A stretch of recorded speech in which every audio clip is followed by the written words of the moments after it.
ज्ञानोबाराय आपला अनुभव सांगतात. मी जगाकडे फक्त पाहिलं नाही, ज्ञानदेव म्हणे पाहता पाहिले स्वप्नीचे चैले जाईल रया.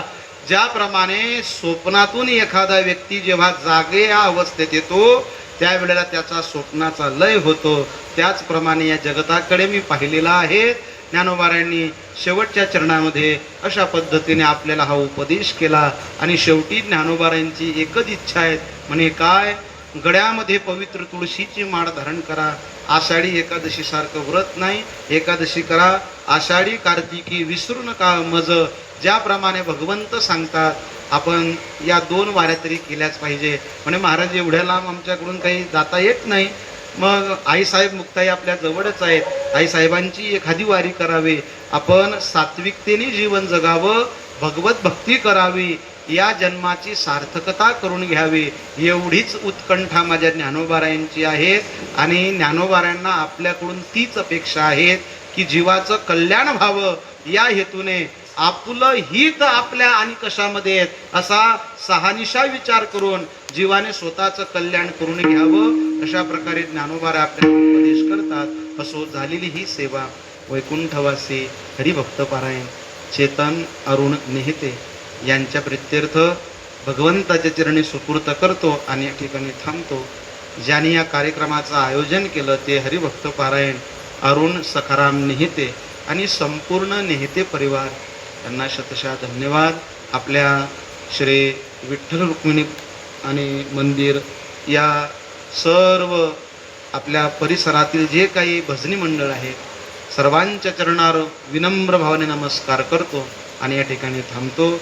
आपल्याच आणि परिसरातील आपल्याच गावातील आमचे हरिभक्त पारायण सुनील भाऊ पाटील यांच्या संपर्कातून मिळालेलं हे आमंत्रण आणि तुम्हा भाविकांच्या झालेला दर्शनाचा योग असो.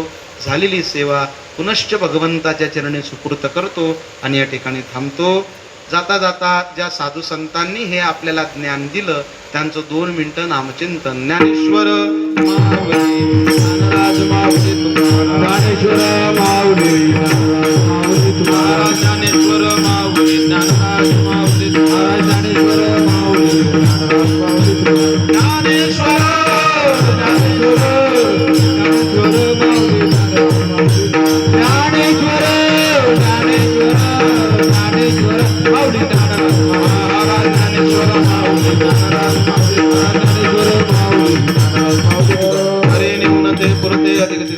करुणे घ्यावे तुमचे मिनतसे करविली तैसे केली कटकट.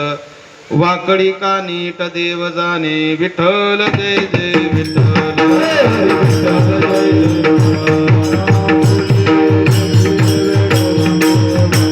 महाराज महाराज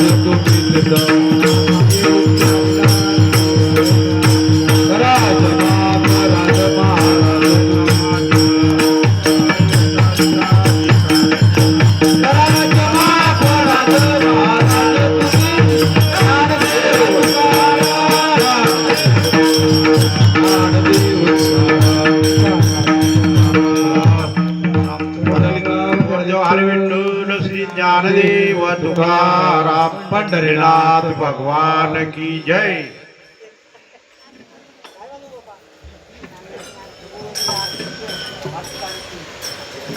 चल बोबन